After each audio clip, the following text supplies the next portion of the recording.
Cardtricks UK offers the ultimate VIP package for wrestling card collectors, For just $19.99 per month, you get 40 pounds of whatnot discount codes, entry to a monthly giveaway with epic prizes, entry to an exclusive VIP-only free break, and free grading from MGC, and so much more. Dig it? Message the team on Instagram for more details. Ooh, yeah!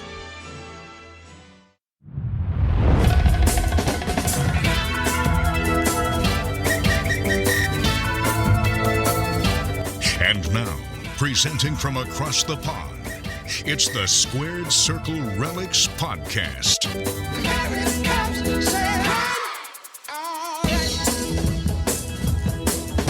Hey everyone, welcome to show 48 of the Squared Circle Relics Podcast. I'm your president, David Lloyd, here with Chris and Jamie, as per the norm. It's getting to be the norm now, with us three being on this show together. Trio. Lovely. But nice also, we have a special guest with us today, the most specialist of all guests. The fact is, we have got not only our sponsor, but also our partner as well. Chris from Cardtricks is on the show. Chris, how are you doing? Partner in life. Yeah, I'm great, thank you, Lloydy. How are you? Yeah, not too bad. Living life to the extreme at the minute. No, just trying to get through day to day with work at the minute, to be honest. I'd be very, very open and honest about that. It's fun and games. So this is going to be interesting because we have Chris from Cardtricks and we have Chris from the show. So, Southern Chris, how are you? I'm all right. Can't complain. I'm good, thank you. Jamie, how are you doing? Yeah, I'm all right, bud. Yeah, shingles have now all cleared up. I'm back on the mend. Went back to the office today for the first time. We didn't say on the show that you actually had shingles. So no, you've just told the medieval disease that is shingles. You'll have gout next. Oh, I hope not. Gee, if everyone was coughing and spluttering in the office today, I thought, oh, this is great. Just stay at home, Jesus. But I was going to ask you, Chris, Northern Chris, actually, Cardtricks Chris. When did you get back home from the Northeast? Were you up there all weekend, or were you there just break-in last week? We got back late Saturday night. We went up early Friday, did a few things up there, and then obviously we did a break from Superpower Toys. And then, we headed back Saturday night. We got back late. We had a questionable curry, me and the lad did when we get back. Which kind of helped in writing us both off for the next 48 hours. I think that's partly to blame for my current state. It's been busy ever since we've got back. Obviously, we have to wait for all the prizes that you guys received. Actually, two of you three guys both won prizes on the Friday night show. So prizes were in the chat. So we have to wait for them to get shipped back and then get all them packed. And obviously we're launching a second channel as we speak, actually. So it's been all systems go since we got back. I do a video weekend then. Yeah. Well, I do have a theory of why that you got ill. You were far too close to Hartlepool. Monkey hangers. Never mind. So the first part of it, we normally talk about what we've been watching, right? So I think there's quite a lot to unpack over the last week and a half or so. A little bit. So I've got to give some context. Let's talk about AEW first. Let's talk about the worst, the bad, and then we'll talk about the good. Because otherwise, it just leave a sour taste in our mouths. There's not a lot of it. Yeah. So AEW. So let's just give some backstory to this for the people who are not aware of what's gone on. So CM Punk, and everyone should know who CM Punk is. I'd imagine if you're listening to this, you know who CM Punk is. He was on a show with a guy called Ariel Helwani, and he was discussing his time at AEW. The good, the bad, and the ugly, as much as he could do. He couldn't talk about Brawl Out because of the NDA, but he did speak about All In. He gave his views about what happened at All In, and the I wouldn't say the backlash from AEW, but the actions from AEW have been very questionable. So they did a segment on last week's Dynamite where the Young Bucks showed footage of the incident that happened in London in All In. Now, this is where basically CM Punk, come on, like, for a better term, he tried to batter Jungle Boy, right? Let's use the English terms for it. He tried to batter him. As he said, as CM Punk said, I just choked him a little. They showed the footage.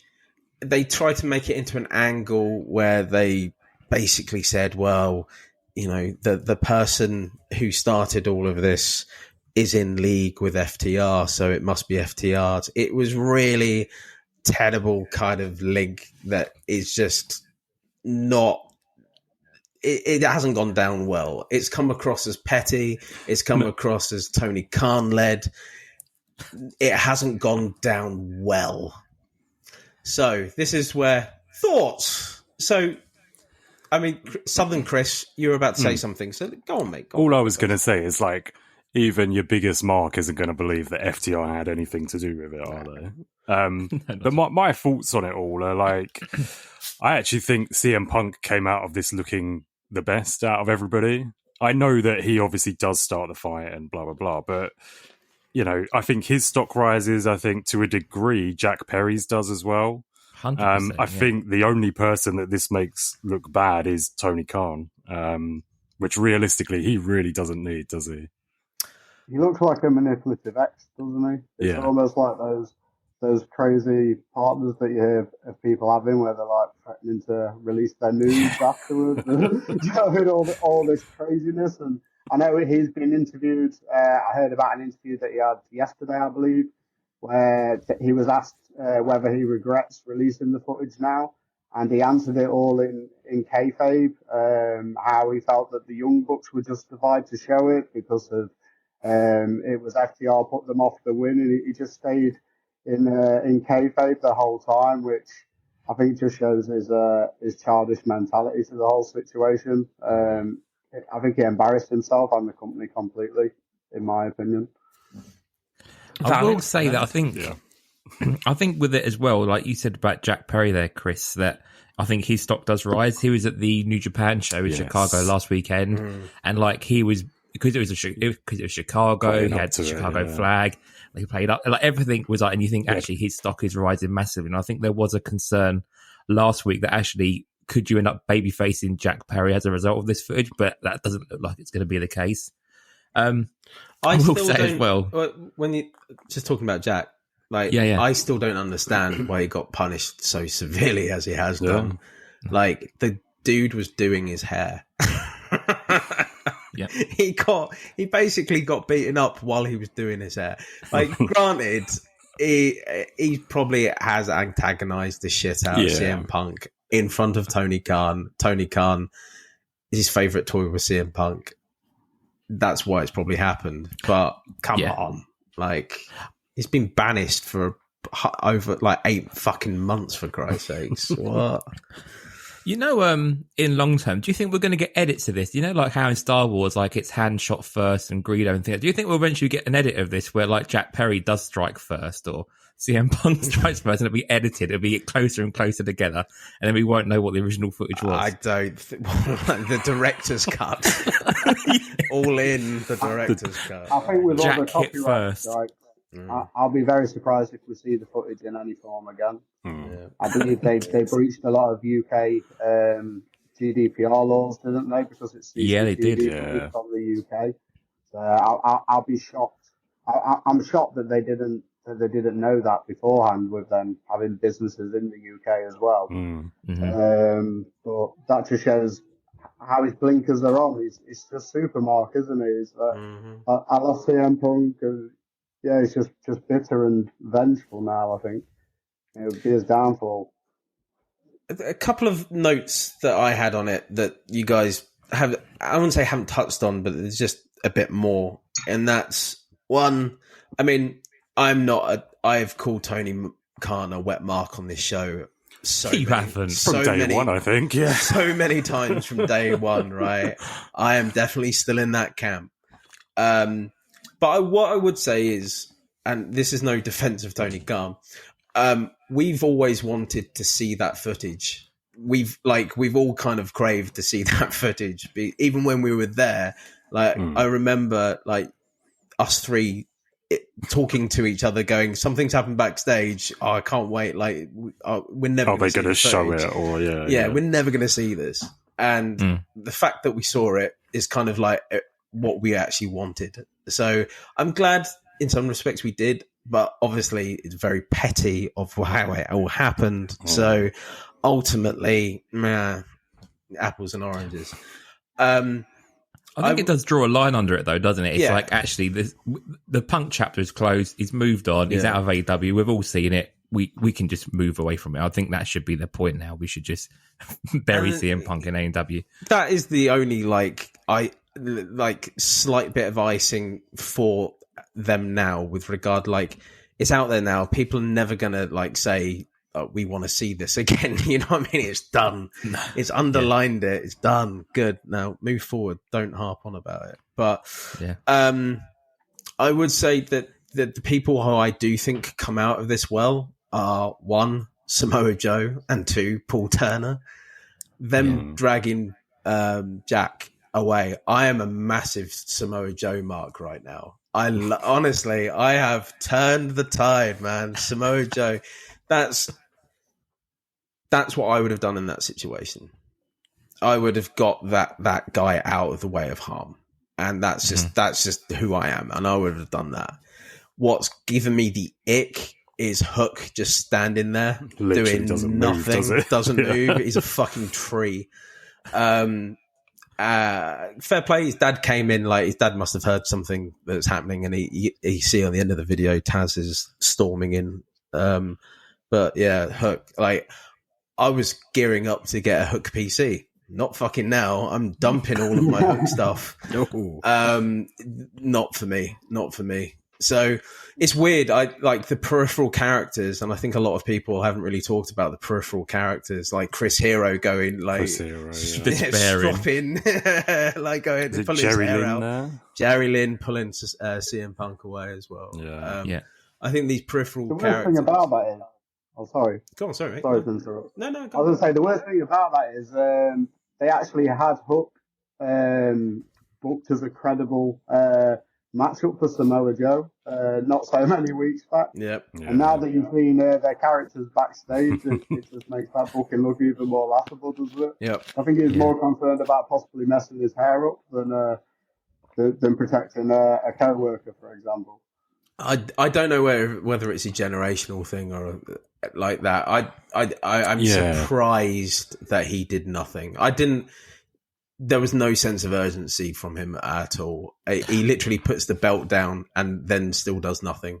So I will back Hook up a little bit though. He did just go through a windscreen though, not 5 minutes beforehand. So he may have been in a lot of pain. I'll put him through another fucking windscreen if he don't fucking buck his ideas up. I tell him that now. Real glass. But no, I think it's really strange.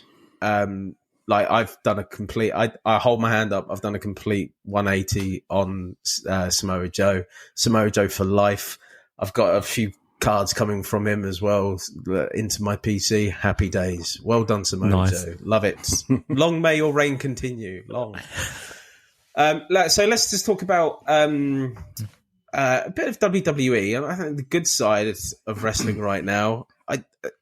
It still baffles me that WWE are just red hot. We've gone 180 again on AEW is in the shitter. WWE is the best thing on the planet right now, and fair play to them. Yeah. They've earned it basically. From a situation which could have been their complete downfall. Bear in mind. Yeah, absolutely. It's not like it's just been. Do you know what I mean? Plain sailing for them. Amongst the biggest scandals, aside from the Benoit thing, probably in the history of wrestling. Yeah. And it just seems to have galvanised them. And it's incredible time to be a wrestling fan. I think what amazed me last week, they were saying about Raw, that Raw started at like 1.8 million views in the US. It kept creeping up to 3 million and then stayed around 3 million for the whole show. And that hasn't been seen like in the figures for years. Like I think the last time was like over a decade ago. Wow. So it's like, it does prove that people were actually showing interest and now are buying into it. So yeah, it's really good. It's really cool to see. And they have good storylines, and they have, I wouldn't say amazing wrestling, but it's watchable. But it's all been great. It's all been really, really good. I mean, obviously, a couple of points to talk about. We could talk about SmackDown the previous week. The new Bloodline, basically. Bloodline 2.0 with Tamatonga coming into the fold. My Libra for life. I'm actually more excited about this development of the Bloodline than I have been through the whole reign of the Bloodline. So it's really cool. 100%. I really think it's going to end up with, obviously, the Rock being... He's going to be like the chief. It'll be Solo under him, and is it going to be one side? And exactly. The other side, and the other Bloodline will reunite, and they'll have a fight. Yeah, War games, isn't it? We're heading to war games. I think. Yeah, cool. War Chris games. from Cardtricks. I 100% agree with that. War games, really? Bloodline war games in September. It's around. That'd be Survivor Series. Yeah. Oh, Survivor Series. November. Yes. The one thing about that though is like, isn't Roman sorting out his leukemia again? I don't know.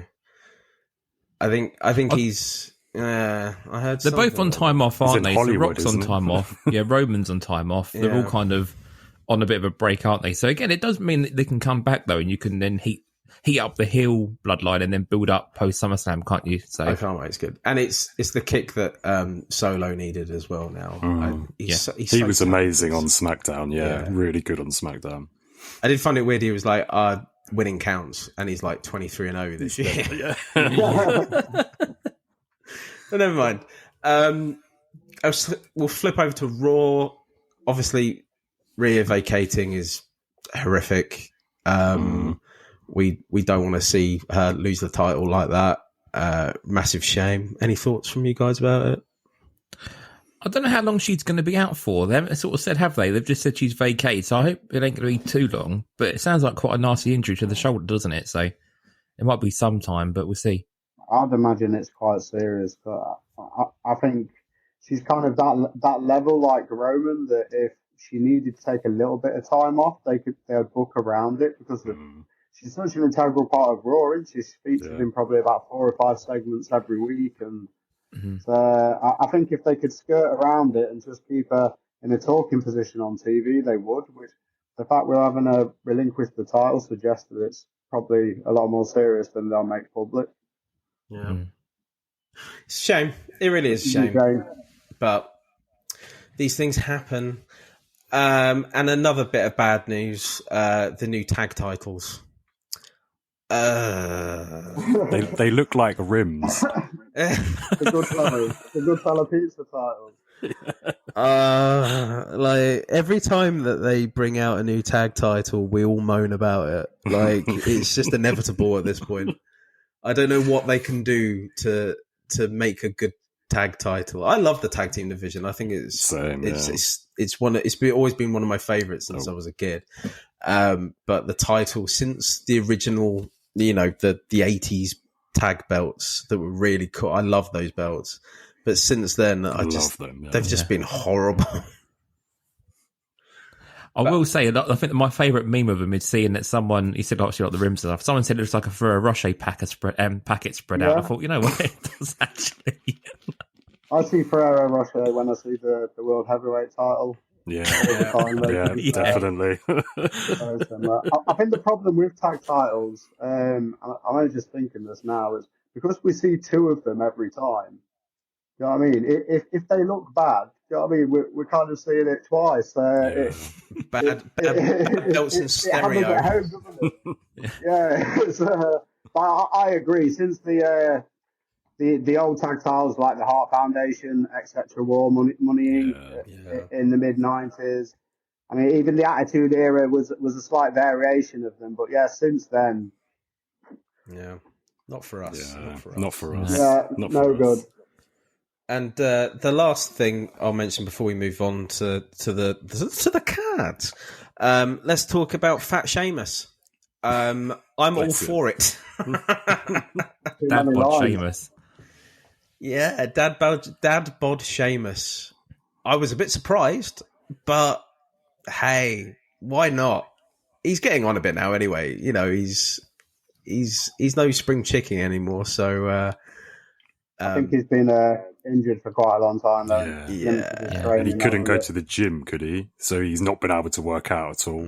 No, so he's just come straight back in, and give it a few months. He needs content for his YouTube channel, though, won't it? Yeah, that's it. I do, with Seamus, I do wonder where he'll get drafted, because we've got the draft in a couple of weeks, haven't we? I wonder if he'll stay on Raw, if he'll go to SmackDown, because he had been on SmackDown, hadn't he, before? So maybe he'll now stick around Raw. We'll see. I don't think he'll go far. I don't think he'll go far. They can't move him that far because he's so fat. I think the way they kept reiterating the Intercontinental title, the fact they didn't have the IC title, I think he'll stay on whichever brand has the IC title. Makes sense. It's the last one he needs. Yeah. I've got you've seen my picture with Sheamus, haven't you? Have you seen my picture with Sheamus?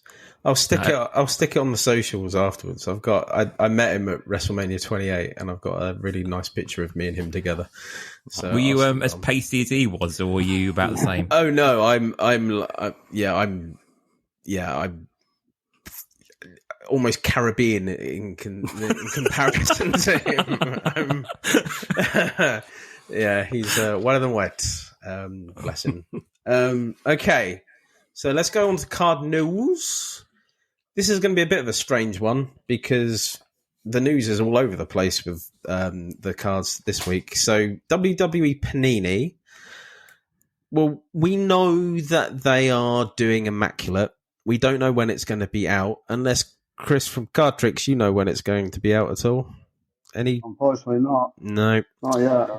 So TBC with Immaculate, I'm actually really looking forward to Immaculate, even though it's a very high-end, high-priced commodity.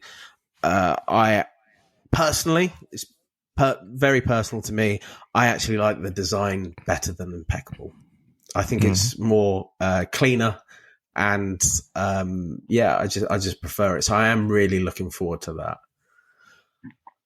Chronicles, and I'm not going to say who shared it on the socials because he doesn't deserve me saying his name on the show. But Chronicles, we saw a blaster of the new Chronicles coming out. We have no idea when it's coming out, but Chronicles is incoming. It's in the diary. Yeah. Don't know what diary, but it's in a diary. It's in someone's diary somewhere. Yeah, just not ours. It's not on any list or preview list or any distribution list or anything. It's like a myth.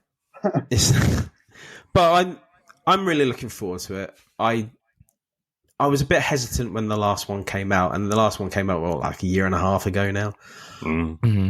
And I was a bit like, I don't like hodgepodge kind of stuff, but I really did like it. There's some really nice cards in that set, to be honest, and it as well. It depends on which sets they include this time, because with other sports they change the sets each time. So do you know what I mean? You might get something that we've not had before, which would be cool. But gold. Who knows? What's the gold one called? Is it Gold Rush? Gold. What are they called? No, it's called Gold. Gold Rush, the patches. Yeah. Patches, aren't they? Yeah, I'd love that. Oh, I'd like that. Or thigh rub. Oh, I love gold. That's probably more of the fluxes and optics. Yeah. They're my standouts from Chronicles. Yeah.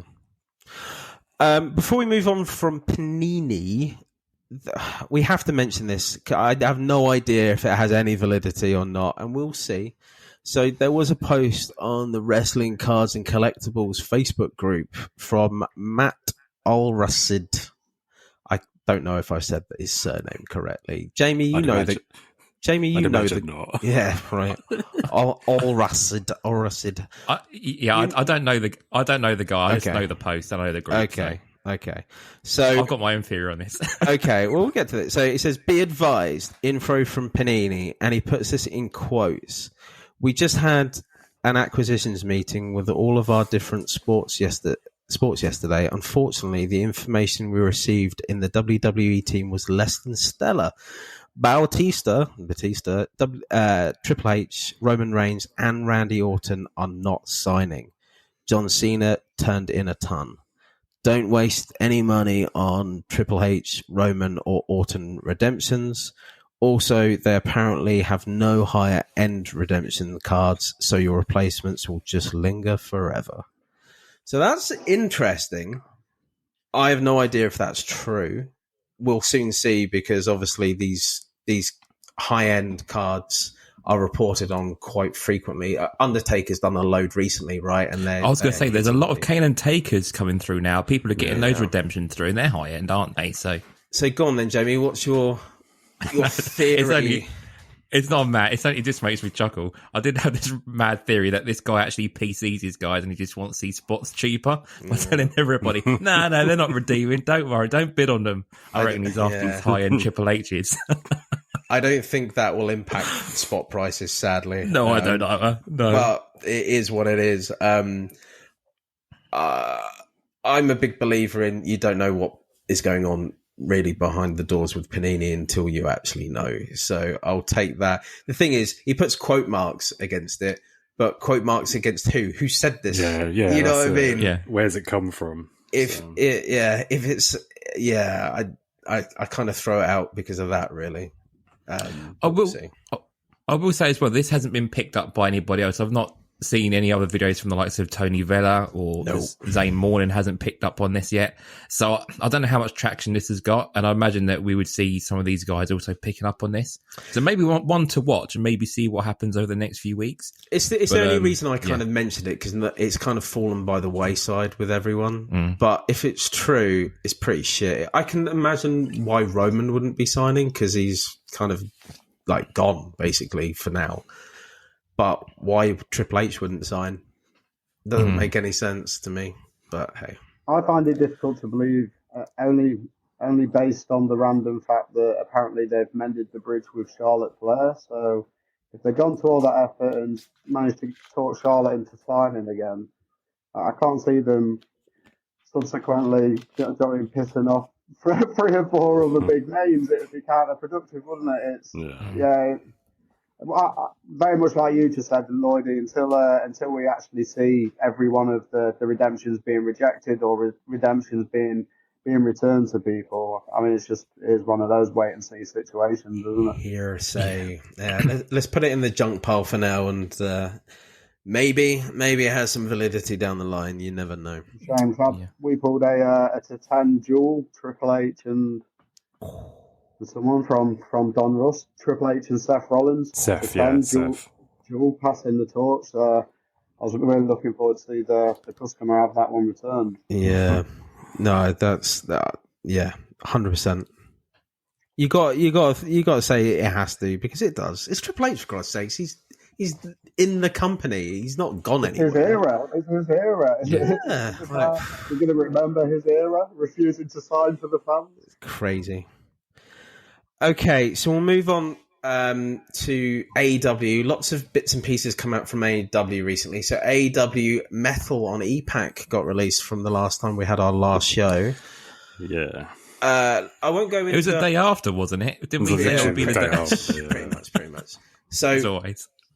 I won't go into the specifics of what you hit. I'll just ask you currently, just now, what did you buy, i.e. boxes, singles, and how many you did. And we'll do a live rip as well. So, go on, Chris, Southern Chris. I can't remember how many packs I've bought. I haven't bought any boxes yet. It's only no. It's only between 10 and 12. It's one of those two. I just can't remember which. But I've done all right. I'm happy. Yeah. Well, we'll go over that in the purchases. Yeah. Jamie, go on. So I done my Charlie Bucket plus a couple. So I bought my first pack, then I bought another pack, and I'm up to 3 packs. But the thing is, I'm happy with what I've got so far. Okay. I think if I open any more, it means I've got to start collecting it, and I'm still need to do 2021. I can't get involved with more AEW at the minute. Fair play. But I'm happy with what I got so far, and I'll go through my purchase and let you know what I got. So cool.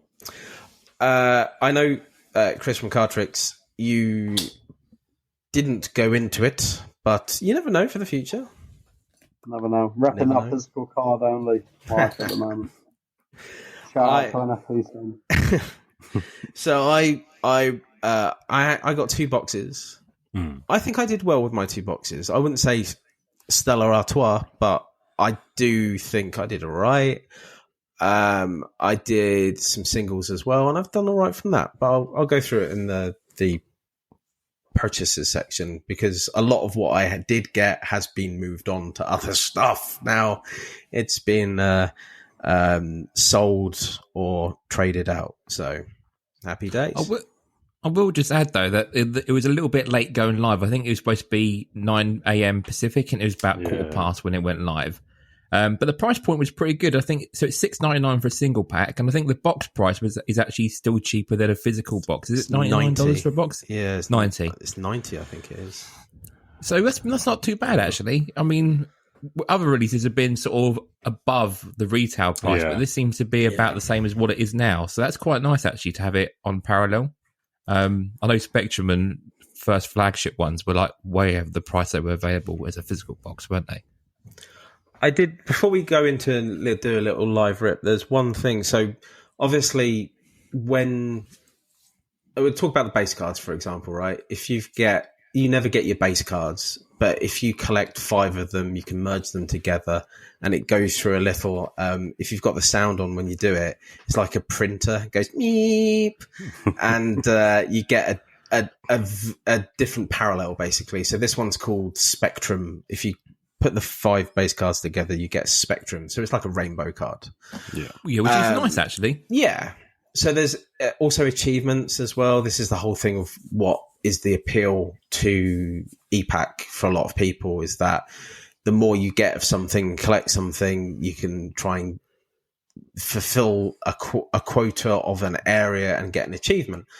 I have noticed, though, and like the one thing, and I keep messaging Trav about this, like there was one. So for the Metal X's, which are case hits in Metal, there are achievements, and the achievements are, there's 499, there's 399, and they're out of 299, and Jade is one of the 299 ones. And on ComC, there's a couple. I'd say there's about 6 for sale on ComC, and 2 of them are listed at $5. I find that baffling, man. Whoa, that's boggling. Like, how cheap is that? I tell people now, like, when people listen to this, they won't exist anymore. They'll be gone. So, but I just find that so random. Like, why would that not be more? Why would people not be chasing that other outside of the case hit? Because the case hit is like, nobody really cares about the case hit when you can get an achievement that I think it should be worth more. Apparently I'm wrong, but never mind. You'd have thought that people would keep that in their EPAC as well as like trade bait, because people will be going after that as well, and you get some good trades back for that. But mad. I don't know. Anyway, so let's do a live rippy and see where we get to. Good luck, boys. Yeah, good luck. I'm doing mine on the laptop, just so you're aware. I've hit nothing, really. Nothing. So I've got run through what you got then, Lloydy. I've just got, base. I'm not going to say the base, it's pointless. So I got a blue Britt Baker. So this is another thing that was weird from it. So the blue cards they put in, they're all high series blue cards. There's no low series blue cards, which I find really strange. And I got a Cash Wheeler Bonzo Gonzo. Oh, lovely. Yeah, fucking rubbish. Anyway, so there. How'd that's you do, it with Jay? me. Right, I got some base. So I got the base. So I got the usual stuff. But I got a blue Preston Vance, which is a bit strange because he's still in his Dark Order gear, but he's written down as Preston Vance, which is a bit odd. And then I got the sort of Planet Metal, and that was Red Velvet. So not too bad, but sexy times. Amazing. Well done. Yes. And I have got a blue CM Punk, which is not too bad. In the white t-shirt. Yeah, the white t-shirt one. And a Lance Archer retro series. Oh, okay, cool. Nice. That's it. Yeah, the retro is cool. Yeah. They're the card of the set in my view. So, Boom. all right, There you cool. go. So AW metal for this year, which was actually last year. Yeah, 2023 metal, and also flagship for this year. They've both been announced, but we have no dates or anything yet currently with them. So it's getting a bit annoying now because obviously metal for last year should have been out at the start of the year and it's not. Yeah. So, When was the last physical AEW release? Was it flagship? flagship? Yeah, end of last Yeah, year. last summer, wasn't it? I can't remember. I think Maybe. September. It was that September, kind of October, that kind of time. Yeah, it's been a long time anyway. Well, the good news is they have announced another product, which is TBC. Well done, them. Just add it to the pile. So Black Diamond. Ooh, Black Diamond. So this is one of the products that they do, which is on the higher end. And do you know, have a guess what the selling point of it is? Diamonds. Yes. They bloody love a diamond in this, I tell you. So we got to see. So I just do go over what we saw from the release that was sent out. So they have base set, and this got my blood going. The Emerald Diamond Relic base. So I think you get a diamond in it, but it was a green edge. Ooh. Yeah. Purest green. Purest green edge. Ooh. You then have a AEW event logo patch. They're showing its full gear. There's no diamonds in it, as far as I can see. What is that, Lloydy? I saw them. It's just like those Like a manufactured patch. It isn't a relic of any type, is it? Nope. No. It's just like the patch they did in Tops, isn't it? Like the WWE logo and stuff like that. I think the technical term for it is guff. Filler. Yeah. Shite. Shite. And then you've got gemography, and this is a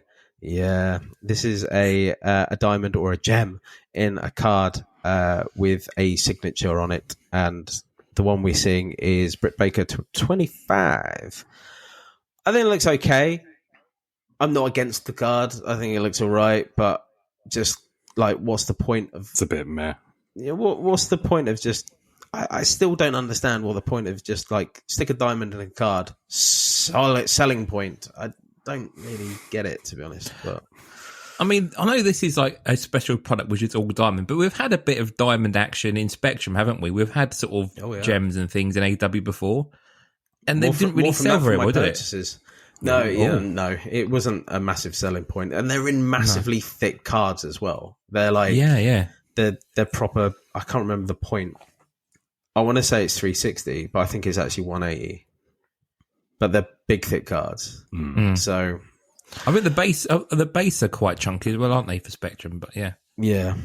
Then we also have Title History Diamond Relics, which is a bit more. So it's a belt with some diamonds in it, which I think is a bit more relevant to just a diamond in a card, to be honest. But okay, cool. Can you imagine if WWE did those in those like belt relics that they had in Tops and had like little tiny like diamond studs in it? They would look really nice, wouldn't they? And they'd make them much more gold with the little rubies. Yeah. That'd be quite Big cool. gold with the little rubies. And The squared circle gems parallel. Parallel. It's there's a red and green, right? Parallel on it. So lads, yeah. you know what I mean? Lawsuit incoming. And then we have Band of Gold, which was that an ITV show about prostitutes? Yeah, exactly. Yeah. Another lawsuit coming in. Band of Colour, not Band of Gold, and they've spelled colour wrong as well. Fucking Americans. But yeah, so it's fucking like it's Thanos. Have you seen it? It's literally the gems for Thanos. Okay. And, well, the biggest one we need to talk about is the Exquisite Collection. And this is going to be a belt relic where apparently it's going to be from a used belt, I believe. Yeah. So that would be interesting. This really intrigues me. Sorry, Chris. Sorry, is it the one that Jericho had stolen? Yeah. Yeah. I forgot. That'd be hilarious. Wasn't that the first I ever watched that one? clip recently, actually. It's hilarious. Good old Jericho. I do, because we have had a few belts. So we had the original women's belt, but I can't see that he would savage up that for a card. Although I know what it's going to be. It's going to be all the fucking TNT belts that they had created that never got used.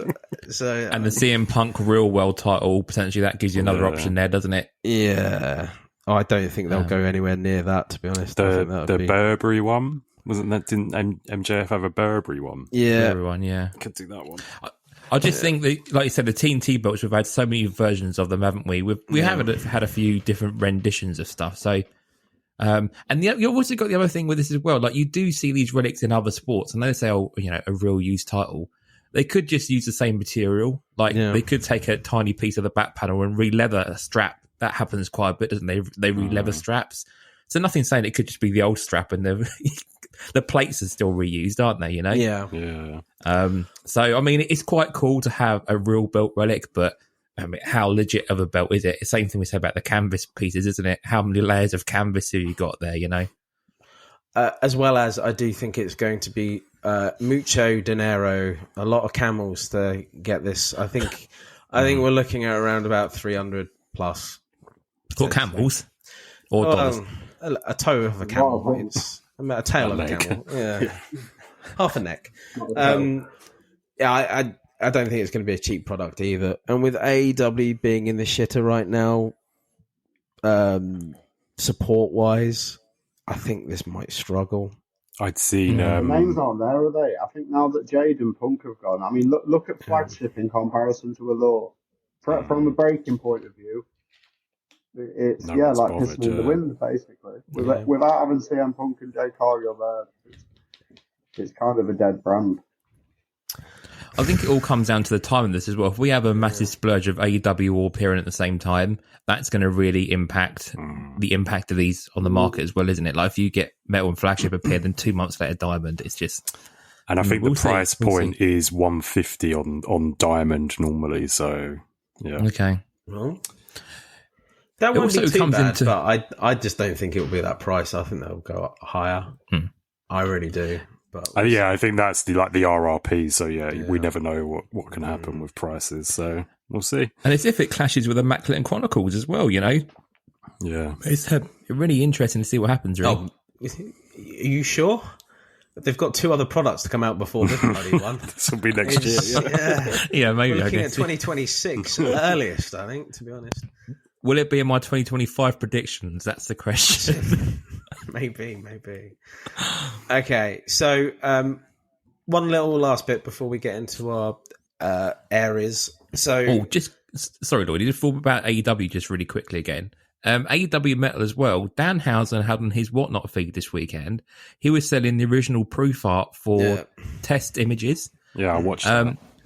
And some of them went for really, really low prices. And obviously, incredible really that these were even available. I'm surprised they didn't fetch for more, especially for some collectors. Really? I thought they went pretty well. Like, most of them did about $100. All the big guys did, like MJF, Hangman, Shida nearly did 100. So yeah, a lot of them got close to 100. There was a few that went really cheap, like Keith Lee, but for old Keith Lee. But I mean, it's cool to see that stuff though. Like, you don't normally see this stuff crop up at all. I know Tops do the Tops Vault stuff, but it's not really the same as like original artwork that was never used, But it was cool to see Danhausen sell these off. So, well, he's got nothing else to do, has he? Not in the minute, poor bastard. No, sorry, Margaret. You can say bastard without saying poor Margaret. Sorry, Margaret. I'm sure she won't be offended with bastard. Well, just in case. Okay. So another little tiny bit of news. London Card Show, which the next one was 11th and 12th of May. we did talk about this on an earlier show, but it has been confirmed. So they are doing a PSA take-home service, which I don't know how I feel about it, because I just find it a bit weird. Like, why wouldn't you just, if you want to send stuff to PSA, why wouldn't you just send it anyway? Like, you basically just handing it over to someone who's going to take for fucking ever to get back to the States and process it. So, I don't know. Like, each to their own. If you think it's a good idea, great. I think it just takes out. I think a lot of people worry about the shipping from here to America, so I suppose it just takes one journey out. But yeah, anyway, it just takes one person to leave a bag on a carousel. As well. I was going to say lose this. their job. Yeah, I was just going to say this. Like, there is, again, you're cutting out that middleman there.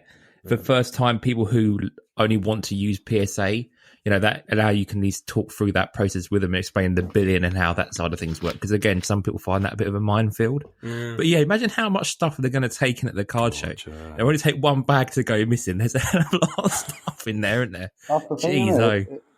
If you have one card go missing on the way to America, that's one card. If they have one bag go missing, that could be thousands of cards. Yeah, my God. In one go. Yeah. Well, we're turning this into the human centipede of card news, because PSA have partnered with eBay, and I think it's PSA Vault into eBay. I'm not 100% sure. They've announced it, but there's no real classification really of what's going to happen. So if we find out any more news about that and it's relevant, then we'll report on it. And then we finished with eBay has bought Golden auction house, right? So yes. I believe that it's just like a hierarchical thing, but they're not running it. It's more like they're the overlords, basically. So yeah, and I think it just might mean that they change where they store their cards or something like that. They change their vault basically as well. So Okay. It does seem like Fanatics and eBay are now slowly taking over the entire card business, doesn't it? They've got their hands on it, sort of everything at the moment. It shows you where the money is, though. Like, there's enough interest for them to make a big pull like that. It's a big acquisition, really. Cool. Anything else I've missed? Don't think so. Okay. Well, I think this is a good opportunity for break for a word from our sponsors. Well, let me tell you something, brother. Join Cardtricks UK on What Not Daily, your only stop for regular wrestling breaks in the UK. Ooh, Chris, Casper, and the team welcome you to join the hunt for rare autographs, relics, and one-of-ones from wrestling stars past, present, and future. What you gonna do, brother? Okay, we're back. Right, let's head over to Jamie's Corner. Jamie's Corner. Yeah. I'll tell you, my corner has not got a lot in it still at the minute. I need to find some new features to put into my corner. And do I need to start up I think now we've got a new WhatsApp chat as part of Cardtricks. Maybe I'll start up the whole trying to get from a base to a one-of-one. Maybe we start that now with a more captive audience to try and work deals with, maybe. Jamie, it's a great idea, but just stay away from the bearded lady as you normally are attracted to. I don't want to get trapped halfway up, then I don't want to get a number card that I'm stuck with. So yeah, I might start that up again. Now we've got more people there that we can reach out to. Maybe we'll start that bit of fun up. But other than that, nothing really much in my corner, really. Maybe we might have to just put the Jamie's Corner on vacation for a little bit. But yeah, that's all I've got for the time being. Okay, cool. Chris, hello to your Nook. Yes, so Chris's Nook time. Jamie, do you want to explain what has happened here? Okay, so ultimately, I haven't had my card arrive yet. It's been shipped USPS from Dad. It's on its way over, and it's currently in the Heathrow hub.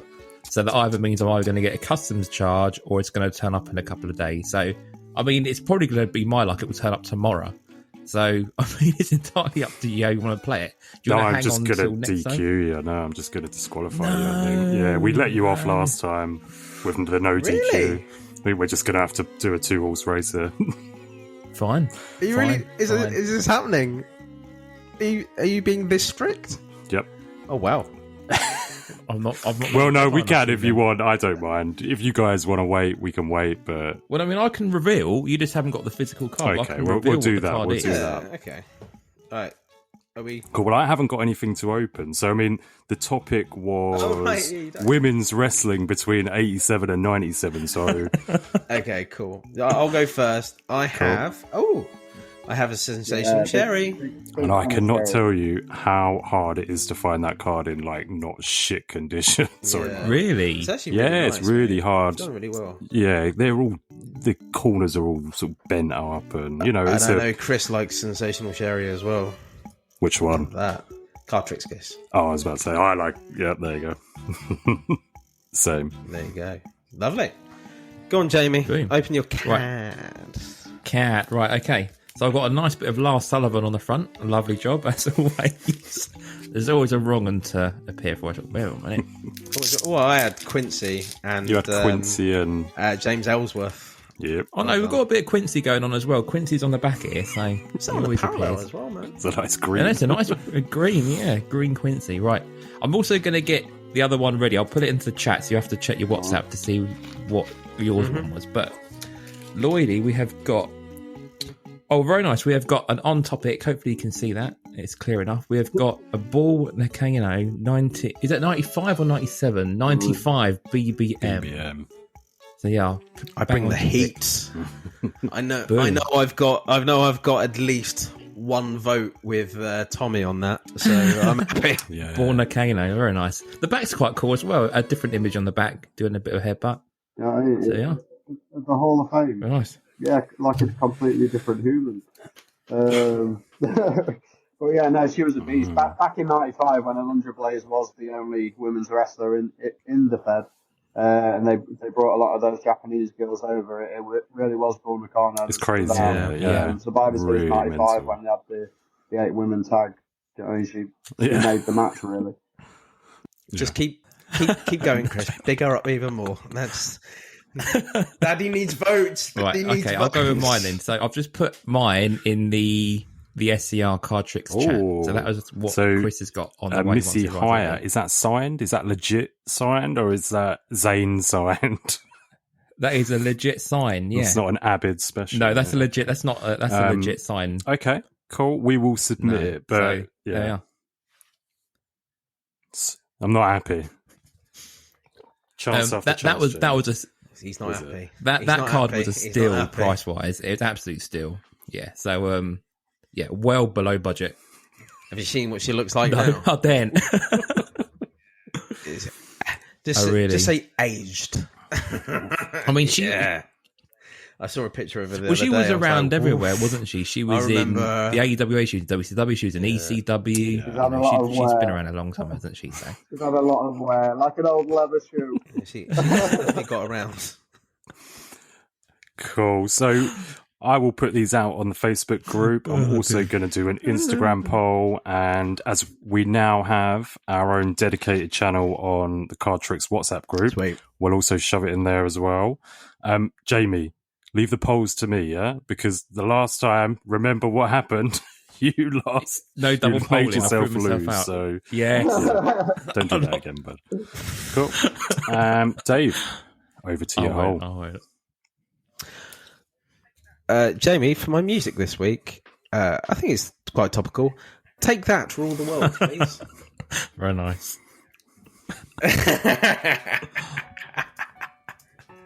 Gary Barlow. This is my idea of a lovely day out. Yeah, that's everywhere at the minute, isn't it? That Gary Barlow meme, is against everything at the minute. It's great. So the president's whole.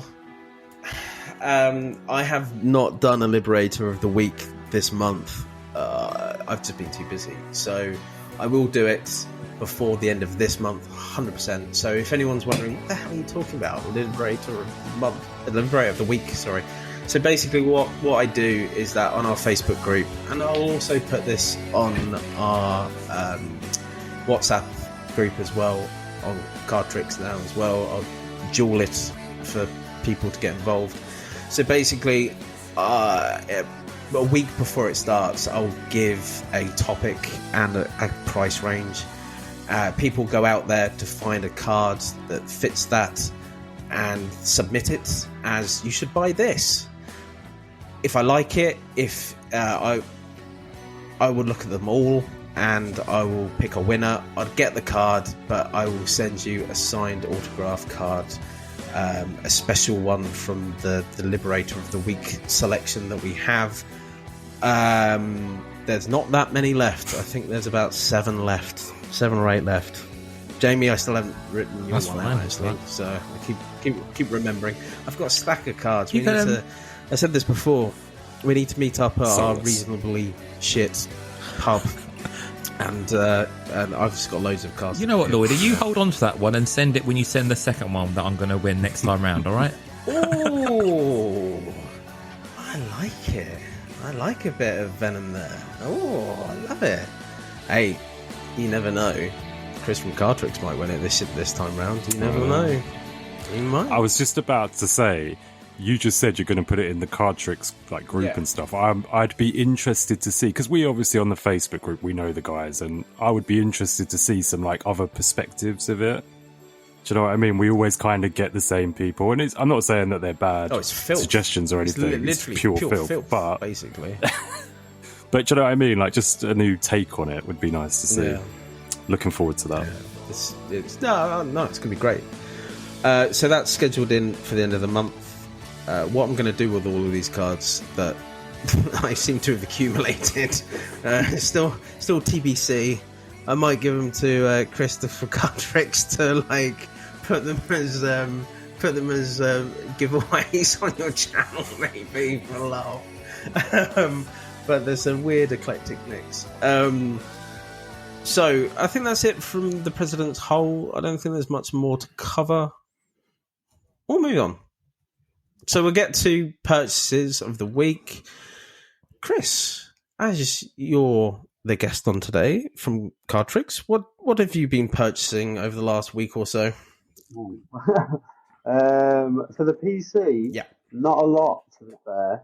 Obviously, I have a nice direct route to my spot, so I tend to see what I pull myself in breaks before I go hunting for any cards. I did hit the silver bar to 35 X-Pot for the PC. If anyone doesn't know, I collect X-Pot, all Shaw Maltman. So 6, 1, 2, 3 kits a lot. I'm currently focusing on the ringside rainbow, as I do have the 1 of 1, 1, 2, 3 kids select. So I'm trying to hone in on some of the more harder to get ones of that now. But yeah, just sealed stock really. Sealed stock and squad bags and top loaders have been my purchases of the week.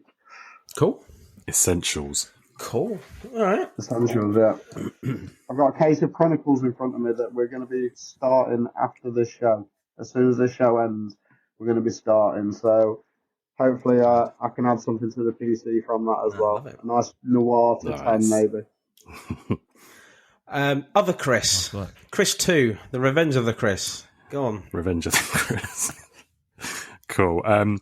Pretty busy couple of weeks for me. I think I say this every week now. I'm not going to say everything, but I've still got a fair few bits. Start off with some grading. So I sent a couple of cards off to PSA through ComC.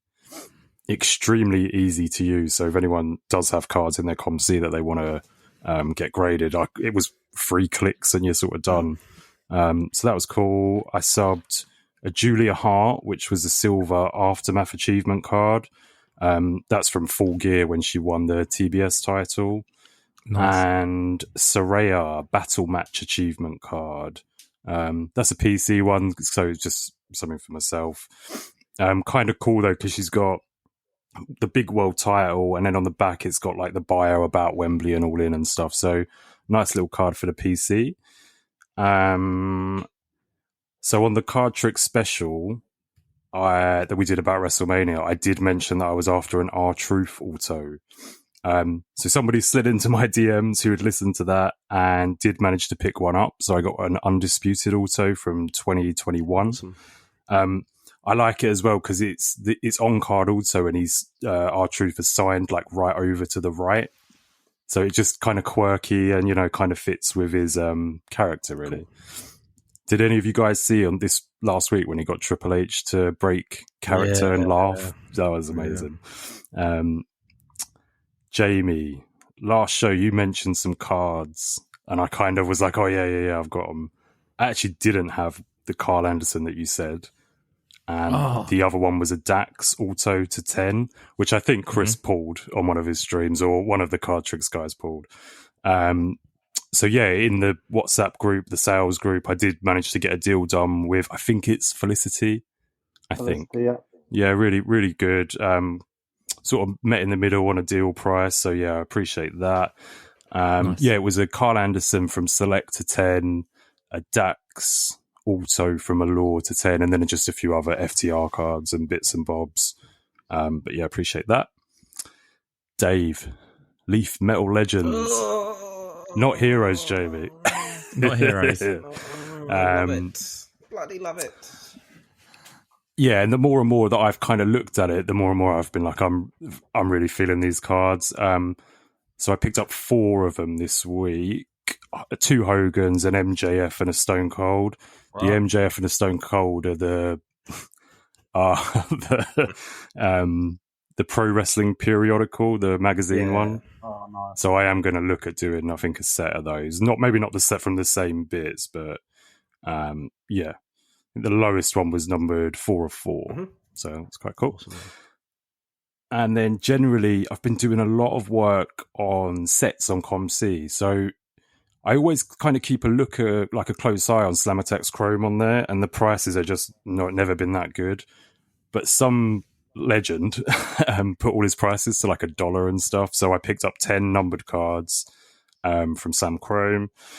Also grabbed 6 AEW Spectrum Full Gear, like the metal cards. Picked up 6 of them, and then some Southampton cards, because although Southampton may be cheap, to buy cards in this country, fuck me, in America they're even better. So I was getting like cards numbered to like 10 and 18 and stuff for $1, $2 and shit like that. So yeah, not a bad week for me, really. And don't forget AE Dub. Oh, my EPAC stuff. You forgot about that. You've done really well. I have done all right, yeah. So I've got a couple of PMGs that I've done trades for, or like bought and like things like that.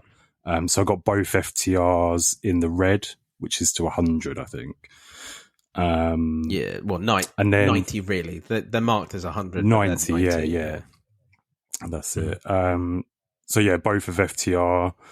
And then I pulled a green to 10 Nyla Rose Auto PMG. Nyla Rose. So, yeah, we'll be trying to... I don't know whether to sub it first and then try and sell it, or try and sell it now. Obviously, I know a big Nyla Rose collector. So, yeah, there's potentially a buyer sort of waiting for that. Yeah. But we'll see. Might sub it. Cool. Jamie. Nice. Well, I'm next on the list. Oh, Dave. So, but to be honest, I haven't got much to really go through. I mean, I have been collecting the Leaf Metal stuff, but I'll go through that more. I'll just go through. So the AEW Metal, I bought 2 boxes. On the first box, I got a Rick Knox to 50. I thought, oh my god, this is going to be the rubies one. The premier ruby colored one, and I was like, oh god, this is gonna be horrific. And then on the last pack, I think there was 2 cards left, and I pulled a Christian red PMG, so I was happy with that. Good times. And the other box I pulled, there was nothing in that box apart from 1 good card, and it was the autograph of oh god, what's her name? Julia Hart. I knew you'd remember it. I don't. Julia Hart. So I've still got the 2 hits from the first box. I've still got, but I did swap out the Julia Hart. I did a trade. I got a buyback Billy Gunn from Series 2, which I've been after a Billy Gunn autograph for a while, so I was happy with that. I got the Sean Spears, the one with the diamond in it that's not got an autograph on it, and that's out of 25. I've got the one out of 12 that has the autograph. I didn't have the one that didn't have the autograph, so good little PC thing there. I did get a Hook rookie card numbered, which I've sold subsequently. Fuck Hook. And what else did I get? I got something else out of it as well. I did get a load of retro. I basically finished collecting my retro base set as well, which is cool. Oh, nice. I got a retro Big Cass, basically, or Big Bill PMG out of that as well. So that was cool. Singles, I did get a 25, the Technicians out of 25 CM Punk, which I sold, and I got a Rock out of 5 Leaf Metal Legends. So I was happy with that. What a trade-off. Happy. And I did pack from a single as well. I did, and this is Jamie's fault. Jamie packed a couple of packs and pulled a PMG, and I was like, right, I'll do a couple. Didn't pull a PMG. I thought I'll do one more, and I packed a Taz red PMG. So happy days. Other than that, I have gone into a couple of breaks with Chris from Cardtricks, with Impeccable. Let's just say on the last one, this is insane. Because I know, Jamie, you won I think it was a buyer's giveaway, right? Yeah. So, I didn't get anything in the break. I didn't have that many spots, but I didn't get anything in the break itself. But I did win a giveaway pack of Prism from retail, which had a nice little cracked ice Hogan in it. Thank you, Chris. And also, I hit the big one of the night as well. I hit the so it was select from last year, so 2023 Bautista tie-dye auto. Which is slabbed and very nice. Was it a 10? Yeah, MGC 10. MGC 10. Obviously, it's a tie-dye to 25 auto. Didn't I sell you the one from the year before that as well? Have. So I have. I have nice. Double Batistas from both years. We did a swap, didn't we, for like FTR stuff? Yeah. You done a good trade together, didn't you? Basically from both Cripples. You need to carry this. This needs to be a side PC. It's a madness. I love Batista anyway. Batista card from bearded Chris's. It's funny though, because like the year before it's like young Batista, and the year after it's like old Batista. So it's like bookends basically. It's really cool. If it's the same number, my head is going to blow. Like if it's the out of 25 numbers are the same, it's going to be insane. But yeah. Amazing. Thank you, Chris. I can't thank you enough for that. Like being able to put those kind of giveaways on is just, that's a good giveaway. It's just immense and crazy. Honestly, eternally thankful for that. So that's it. I know it's cheesy and cliche, but it's down to everyone else's support that puts us in the position to be able to give that kind of stuff away, really. That's so cool. Thank you to all you guys. Yeah, and we'll go into, no doubt, the giveaway you just did last night as well in a sec. But Jesus Christ, that was one hell of a giveaway. We'll get there. Jamie, anything for you? I'll run through it. I've been sort of fairly busy here and there. So I'll start off with metal, as we've all been talking about our e-pack metal stuff. So, I picked up 3 packs. So I guess my main hits as such really were, I got a Taz Planet Metal Gold, so that was one of the cards I got. I got a Matt Menard PMG Red, and I also got a Wardlow Retro.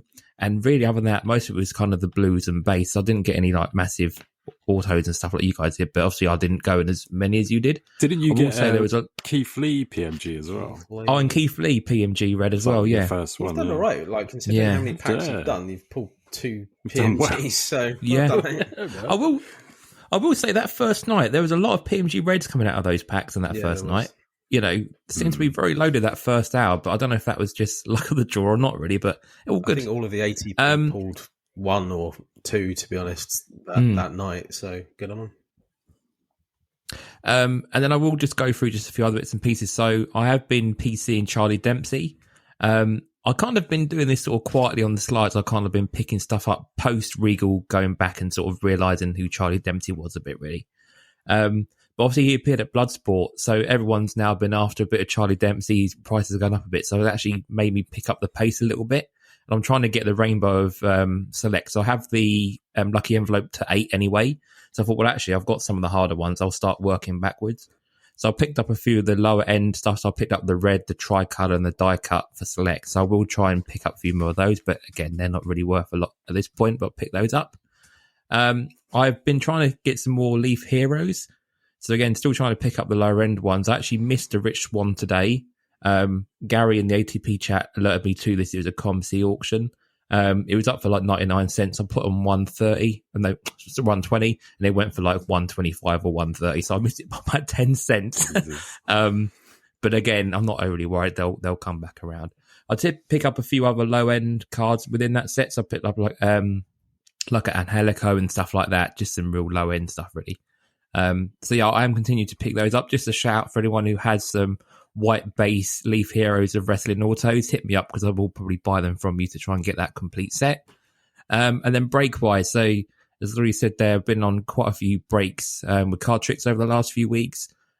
This weekend was in the break and actually picked up the Steve Blackman Hurricane and Our Snow spot and actually got the redemption of Steve Blackman to 75 on the inscriptions. So I'll put that in for redemption. So thank you, Chris, for putting that one for me. And had a spot of luck on Friday as well. So I won the buys giveaway for opening of the night and got a Triple H Funko. So yeah, not a bad night on Friday. So yeah, all good all round really. So other than that, just sort of keeping an eye on a few bits and pieces really. But that's my main purchase this time round really. Just a few bits for the PC. Lovely. Nice. All right, cool. Right, well, let's move over then to the main event. So there's going to be no top 5 Mega 5 this week. We'll be back next week, next show anyway, with one of those. But we've got a big topic this time round. So, and the big topic, why not? Chris from Cardtricks, you're here. Let's do it about you. So, why not? So, What do you want to know? I'll premise this with I'm not the best interviewer, so Jamie will probably take the lead, and Southern Chris will probably chime in as well. But I will open it up, and I will say, Chris from Cardtricks, who are you? Because there's probably a lot of people out there who probably don't know who you are, but there's a lot of people out there that probably do know who you are. So please, can you tell us who you are and what is Cardtricks UK, please? I'm Chris from Cardtricks, hence the name, and we well, I say we like to think of. I think we are the biggest breakers in the UK for wrestling cards. I can answer that just very quickly. Yes. Definitely. Well, there we go. There we go. Started breaking with my then he was 13, now 14-year-old son, just over a year and a half ago. No, not even that long. Just under a year, apologies. And then, it's kind of snowballed into this 20-hour-a-day obsession. And, we've built an incredible community, and it's kind of a way of life now. So I am now officially Chris from Cardtricks. I don't think I'll ever escape from Cardtricks. This is me. I've been collecting. I've been a wrestling fan since I was 3 years old, so over 35 years ago now. Do you know what I mean? I was an avid collector of the Merlin Gold cards. I remember, at a very young age, being stood on a market called Hemswell Market, close to where we are. And there used to be a big stall. He used to have all the Coliseum videos, but sealed packets of the Merlin stickers and cards as well. And it's amazing all these years later to step back into that side of things and see kind of what it's evolved into. It really is a way of life, isn't it? It is. Jamie, go on. I know you're chomping at the bit to go through. No, what's it? You love it. You bloody love an interview. Go on. I do. I mean, I was going to ask you, Chris, like, why did you decide to get in Whatnot? Were you already doing breaks with people? Did you think, oh, there's a gap here to try and sort of do some more stuff in the UK? Like, what was your incentive to actually go at this and try and make it full time, really? Well, we started off on Instagram, doing football breaks, soccer. Football breaks really, and then Whatnot approached us and invited us on there. And as I'm sure you're aware, that there are hundreds and hundreds of soccer breakers all around the clock. And yeah, just drawing from our own passion really. Me and my dad. Well, I grew up with my dad watching wrestling. My son's grown up with me watching wrestling. So we thought it was the Night of Champions Saudi event that was on. And I saw that Panini UK actually had the Chronicles blasters in stock.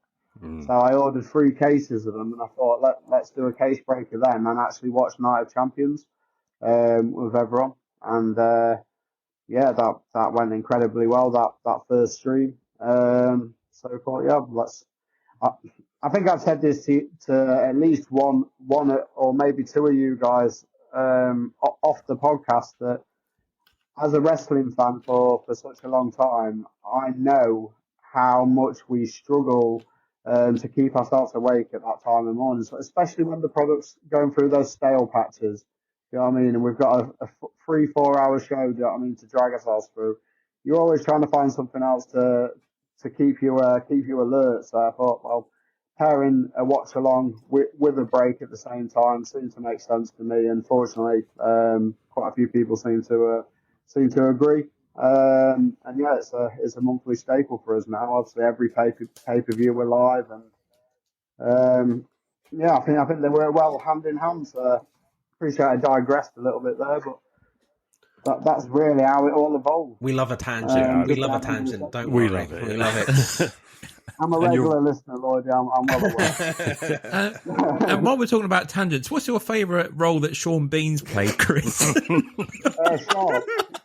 Sharp. It's got Definitely sharp. Pepsi just came out of my eyes. Amazing. Oh dear. Filthy sharp. But no, it's true what you Sharp. I would. We said about a watch along though. Yeah, like, I was just about a really to say good thing. That. I don't see anyone else doing it. And I, as I said on the special, I watched night 2 with you, and I had a great time. And it was like you said, it's just that something extra just kept me awake basically, and I really appreciated it. So yeah, it's nicely interactive as well, isn't it, Chris? Obviously, being able to use the polls and stuff on Whatnot and predict the matches and that kind of stuff. Really cool. It does make it fun. And obviously, if we can pull some banging cards at the same time, it's a little cherry on top, isn't it? Yeah, I will always say that, and also there's always a lonely aspect of being a wrestling fan in the UK. Like if you're not part of a group of people, like you don't go down the pub and watch sports like you would in the US because it's obviously the times and all that sort of stuff. Even card collecting has always been kind of a lonely hobby in the UK. 100%. And it's quite nice actually. You've got channels where people can watch things together, break things together, even talk about cards together. And I think the fact that that's evolving to get to this point as well is only a good thing as well, really. I think both things have probably had a weird little stigma, haven't they? Attached to immediately being in a room that you know straight away. Well, everyone here collects cards and everyone here likes wrestling. We don't have to have that awkward conversation of, oh, do you like wrestling? And then waiting for the negative response to, oh, yeah, me neither. Kind of move on with it. We're all in a safe, comfortable place. And I think that's obviously why the WhatsApp community works so well for us as well. Because even when we're not streaming, that same kind of thing carries on, doesn't it? We can just, know we're amongst our own, mostly. And just be comfortable in our own skin, which for wrestling fans for a long time probably has been difficult. Yeah. Especially through the tough years when it's been a bit naff and you've stuck with it. Yeah. Well, thanks for Dwayne. It's cool again now. Thanks to Dwayne. It is cool. We can all enjoy ourselves. You are right, though. You can literally send a message on that WhatsApp group at any time of the day, and there's so many people in there that someone will sort of respond to you. So, yeah, really good one. I wanted to ask, Chris, you just mentioned that Chronicles was your first wrestling product that you broke, but what is your favourite wrestling product to break? Select 2023. But Select. by far, Select hobby. I don't know whether it's like an emotional attachment or I do love the set. I love the design of the set. I think it, excuse my language, Margaret, but pisses all over Prism in terms of the aesthetics. Obviously, it was the first hobby case that was broken in the UK. I was told anyway when we did a select hobby case, and obviously I think it was the third case we did. We pulled the one of one Hogan Auto, and yeah, such a big card. Things went crazy for us after that. To be fair, I think I spent 48 hours just replying to Instagram messages after that. It was insane, but yeah, I think in the time that I've been breaking and hands-on product, select 23, all variations of it as well. I think the Blasters was a great product. I think Timor was a fantastic product. There wasn't a chink in the armor anywhere, to be fair. Aside from the fact that we didn't get a Dude Love tie-dye auto, that's the only fault I can find with the set. I can tell you this, that none of that Timor product went to Asia. Most of it went to Chris from Cardtricks. I've loved it. I think it's great. I think we did over 30 cases of Timor. Yeah. It was really cool. It's crazy. I mean, like, Hall of Fame set for us. Well, that's the thing. Select 22 was such a big, like, it was just a step up, wasn't it? Like when that happened, everyone was like, "Whoa, Panini have arrived!" And for a lot of people, 2022 Select is still their favorite product that's ever come out. But I think 2023 was really good. It was really good. I would say it's on par. I think they're both different in some ways, but amazing. I can see why you loved it so much, and good on you. I did it the other way around. You see, I actually didn't open 22 until I'd ripped a load of 23, and when I got a case of 22 in hand and ripped that, it felt so outdated. I couldn't believe it was only a year difference. Yeah, I agree with that. Yeah. The base autos, like obviously in 23 they're all silvers, aren't they? Yep. Stuff like that. It just made it seem really old to me, so I didn't have that attachment to 22. But I think it's the ring sides. I'm still 24. Oh, the ring sides, yeah. That's the only trade-off, I think. Really. Yeah, me and Casper have had this conversation. We like both ringside designs, and I think if maybe the ringside design from 22 replaced the Premier design in 23, I think you might have the perfect lineup. Yep. Because naturally, you think of ringside, it should be like a landscape, shouldn't it? Really, completely agree. As opposed to portrait. Yeah. But yeah, select 23. Yeah. And yeah, like just quickly to follow on from that, because you might have just mentioned it. What do you think? And this can be across wrestling or football or whatever. What do you think the biggest card you've ever pulled is? Do you think it's that Hogan 101? I don't see Probably many. Is the Hogan 101. Gotta be, hasn't it? Yeah. Yeah, we have pulled some big cards. I've pulled an Erling Haaland and Kevin De Bruyne one of one. And Wow. yeah, but it is that one. Yeah, in terms of the significance, not just in terms of the set and in terms of the hobby, but in terms of the significance in the history of card tricks, it is quite a pivotal moment. So Yeah. it's one of those where I feel I joke about it. I shouldn't really joke about this thing, I suppose, but I kind of feel like Tyson Fury after he won the title. Ever since, it's like, how can I surpass this? Yeah. I'm like on this endless mission of pissing in the wind. Sorry, Margaret. But yeah, one day, a rock. When we get rock autos again, if I can pull a one of one rock. This is the thing. Actual Leaf metal wrestling. You didn't pull the rock auto. That's your zenith, man. That's what you need to do. I've yet to see anyone pull a rock auto out of that live. I don't know. There's so few of them, but yeah, this is an achievement that we're both going to go into, Chris. Hopefully one day. Hopefully. To be fair, this might be controversial. I don't know where you guys would stand on this, but I would consider the Hogan one of one auto a bigger card than a Dwayne Johnson auto. However, obviously, when we're back in the WWE sets and it's The Rock also, I think that would trump it. Mm-hmm. I mean, like the thing is that with the Leaf sets, obviously the gold bordered ones are obviously the ones that the gold prismatic. Like the foil fractions. Personally, if I was just because of like how many Hogans are out there compared to how many Rock/Dwaynes are out there, preferably if I could get a Dwayne 1 of 1, just for the novelty of the fact that there are more Hogans 1 of 1s out there to actually get. Personally, I'd go for The Rock. And The Rock, they've both meant so much to me growing up, to be honest. But I did get to see The Rock versus John Cena, so I just because of that alone. I think Chris, you'd probably, I don't know, Chris, would you? I'd pick a Hogan. You'd be Hogan. I'd 100. That Hogan photo as well is my Hogan. Yeah, it's really nice. It's such a tough one, though, isn't it? Like, it is tough, yeah. I think when, well, it's not an if, it is a when, isn't it? When we do get The Rock back in official WWE sets with an auto, that should be the biggest wrestling card of all time, shouldn't it? Yeah, I think so. 1 of 1 auto. Topps Transcendent. Yeah. I'm calling it now. It won't be Panini. I think it will be Topps Transcendent. Well, his time with Fanatics himself, isn't he? So I think that's probably going to be held off until top. Yep.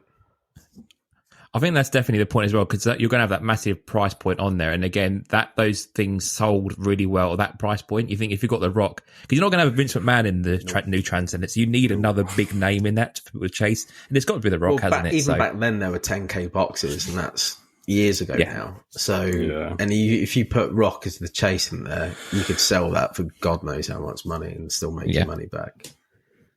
Yeah. Slice and dice that briefcase when it comes, basically. Sell everything. Even sell the case, you know what I mean? That's what I saw breakers doing at the time. So, yeah, why not? So you said, Chris, early on, obviously, your main PC is the 123 kit. Have you ever collected base or done anything else in between or picked up anyone else? Or have you settled on 123 kit as soon as you started getting back into wrestling cards, really? I did collect Scott Hall as well. However, I decided to drop that to focus on to try and focus on those higher end kid cards. And I love them both growing up, Scott Hall and Sean Waltman. And we've got some signed Scott Hall stuff, Funko Pops and stuff. And we've met him at the For the Love of Wrestling convention. And unfortunately, obviously, we're not going to be chasing new Razor Ramon autos. For that point of view, I thought I'd just drop to that. I do have a little side PC of Toni Storm. I'm a big fan of Toni Storm. I think she's probably one of the only redeeming things on AEW TV. And I really hope that they can get back to WWE with that gimmick and Mariah May as quickly as they can. But I do collect little insert sets. There's certain little insert sets that catch my eye, and I collect like the Hall of Fame set from the Topps flagship. Obviously, predominantly it was Razor Ramon and Six featured in the set, so it made sense to collect that. And I'm actually from the latest flagship set of AEW, the We Are Elite insert set. I'm a few off completing that, and also the Legends base from Dom Russ Elite. But that's a pain because you get like one Legends base card every 3 or 4 hobbies. It seems they're ridiculously short prints, aren't they? And you seem to get a lot of duplicates when you actually do hit them. So, but I love the design. I love the photography in that set. So, yeah, I do collect little sets if they catch my eye. But in terms of the main piece, it is now, just X-Pac and 123 Kid. Nice. And you've got them displayed really nicely as well, actually. I know you've shown, obviously, a few bits and pieces in the WhatsApp group, but you're starting to get your sort of feel for your little room and stuff now. I know you said to me you've been doing a lot of decorating and getting like your breaking room all done up nice and stuff, haven't you? I've been moving everything around now. I can't even turn the camera around here, can I? Here we go. Yeah. They're all they're all going up here now. Oh, I haven't got the 101s taken out yet though. So I've got those mag shelves, those mag frames, and they're actually nailed into the wall. So I need to remove them very carefully before I transition them into the new office. But yeah, they're lovely display pieces, aren't they? And I'm very, very fortunate, and this is pure fluke as well, guys. The Xbox Autos from Select 23 that I've got, everyone where it's possible is numbered 6 of. Oh, that's cool. So 6 of Oh, 25, mate, nice. 6 of 10. And that is pure fluke. So I think when I complete that rainbow, if I can swap the flash, which is currently 2 of 5, if I can get that 1 of 6, 1 of 5, so it adds up to 6, then I'll consider that fully complete. But yeah, no. I think I'll just stick with Sean Waltman moving forward now. He's a cool guy anyway, isn't he? I love listening to him talk about wrestling now. He seems to be surprisingly one of the most level-headed members of the clique all these years later. Yeah, come out the other side, yeah. Crazy. Chris? Go on. I'm sure you've got a zinger. Let's talk some card tricks on Whatnot. So we've just seen that you have done another channel, so like a second channel. What's the aim? Is it to get a channel for sort of each sport, or are you just going to stick with the 2? Or so the idea is to keep our main channel as pretty much the home for wrestling and UFC, unofficially our TKO channel, so to speak. Obviously, that's kind of what's got us where we are. But as a business, we do have to cater to the other interests, and I have the other interests as well. Do you know what I mean? Me and my son, both big football fans, so we want to be able to break football and stuff without diluting it on that channel. So yeah, that's the idea. Obviously, we launched the second channel tonight. For the first month, it's going to be a bit of a free-for-all. We'll have shows here, there, and everywhere, just so people get used to the new channel. But then, yeah, after that point, it'll be kind of, these aren't the official names, but like ball games and no ball games, so to speak. Okay. That's cool. Because your son as well did F1, started doing F1 recently as well, didn't he? Yeah, Really he's like loving that. Yeah. I checked in on that just to see how he was. was getting on, and I was just like in the background, just like listening. Really, I didn't buy anything. I was just listening because he was selling. Don't get me wrong, and I was just listening, just to see, just to give him some support there. And honestly, he did fantastic, absolutely amazing. Yeah. I expect nothing less. But yeah. He's great. Yeah, no, he's a good lad. Wrestling. It makes me very proud as a dad. Sometimes I'll go and grab a drink or a bit of fresh air, and I'll come back and I'll hear him pitching his pitch and selling his spots through the door. And yeah, as a sales trainer for the majority of my life, to see that it's kind of through osmosis, I suppose, kind of. Got settled with him, yeah. I'm very happy. It means I might be able to get a bit of sleep one day, and I can let him take the reins a bit more. That's so cool, isn't it? Yeah. I guess what we're talking about, obviously, about the card tricks, whatnot. Obviously, you've branched out quite a bit and quite quickly as well. And just talk about some, like, obviously the partnerships. Obviously, we've got on board together and we're kind of doing things together now.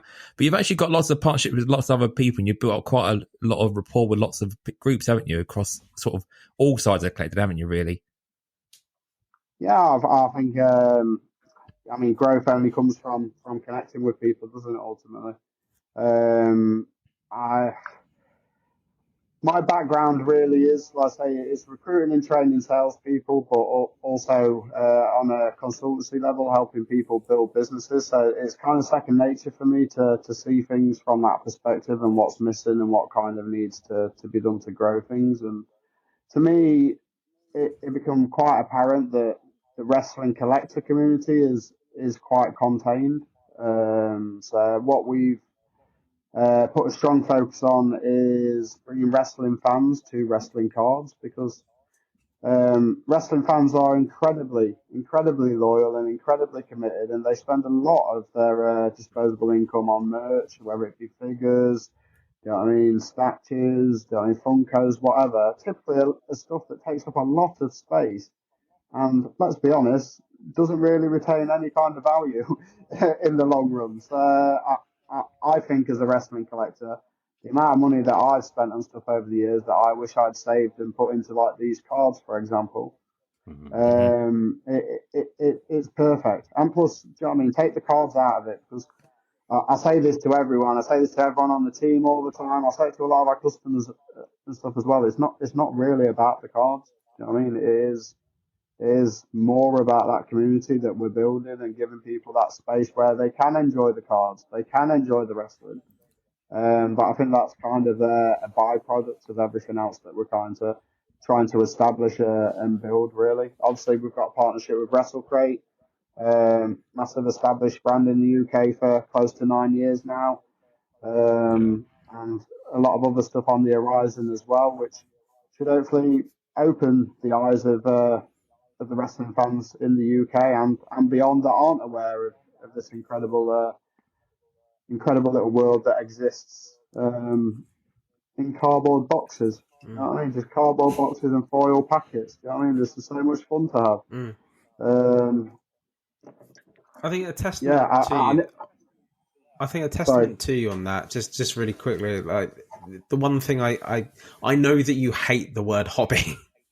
Like I do, yeah. And like, but that's the thing. You've basically transitioned the word hobby in the UK for cards, for trading cards, not just for wrestling as well, but you've changed it from hobby to community. And I think that's ultimately one of the shining things that when I think about you and the brand, I honestly think that it's transitioned. I know that it's dual-sided as well. I know it's a business, but I know that you want to get the cards into people's hands. You know what I mean? That's the goal, is the cards they want, they can get via you. But ultimately, the second half of the yin and the yang on that is that you have created this community, and in such a short period of time as well. So it's remarkable, really. If you break it down to what it has turned into, it's just so quick, so fast. And what are your thoughts for the future? Well, I mean, just to comment on what you just said there, Lloydy. Though I think obviously I'm not going to be completely modest and say that we haven't worked hard. You know what I mean? That isn't a result of hard work, but I think it also emphasises the need that was there for it to materialise so quickly. You know what I mean? People have been waiting for it, so we never wanted to be them people that pop up once every blue moon and do a break here and there. I mean, because that's not what wrestling fans want. Yeah. You know what I mean? We want hours of content every single week to force us up. Do you know what I mean? We need that constant. In terms of the future, it is just obviously retain, which you confirmed earlier, our kind of position as the number one for wrestling. I want to set a standard. So, can you hear me? Yep. Sorry. Yep. Oh, sorry. I was doing number one. I thought he was doing the bloodline. I thought he was doing the bloodline. I was bloodlining you. You was acknowledging. I was acknowledging the tribal chief. Yeah, obviously, like I say, we want to kind of retain that position and kind of set a standard. I appreciate at the moment we're kind of the only party in town, and it probably does make it a little bit more difficult for people to step on the dance floor, so to speak. But I really strongly believe that the work that we're doing and the to bring to the hobby, that in the future it makes it a lot more accessible, and we can we're never going to compete with the kind of coverage that soccer's got in this country, for example, but it'd be nice to have a lot more choice, because I like entering breaks myself, bear in mind. So it'd be nice to kind of see the scene really grow in that respect. And us to be able to compete with the Americans. I don't want people sat here complaining about how things cost so much more in this country, and yet they're going and spending money in America. You know what I mean? It's kind of counterproductive. We need to kind of club together and get it to a better position for us all over here. And then, we can all have the fun and get all the biggest cards over here, lads, isn't it? That's the point. Yeah, that's exactly it. It's given that level playing field because, in the past, the only way we could get into brakes was going to the US. If we wanted to buy a product, you'd have to buy a hobby box for yourself, which was a big gamble. So I think it just really does increase that, and people can then come to you if they want to buy a personal.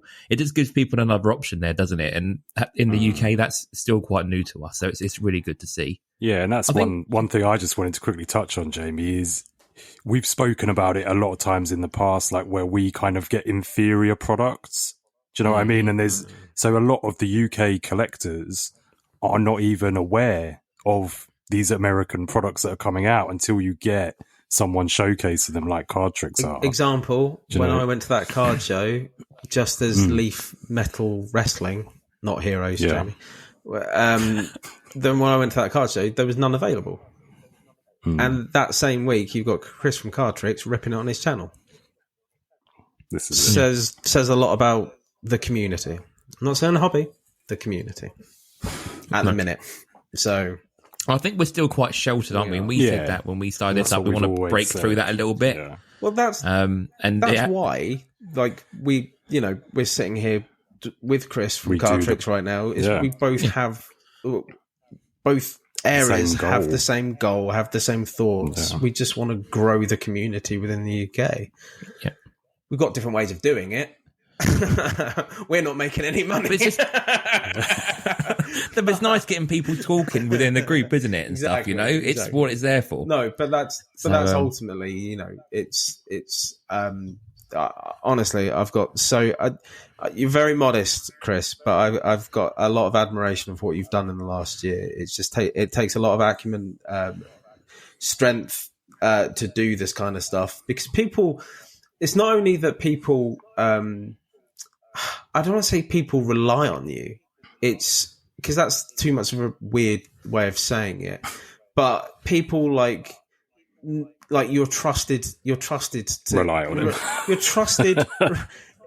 You're a trusted area in order to do the next thing, to do the next product, to do this and to do that, where there's nobody else in the UK doing it.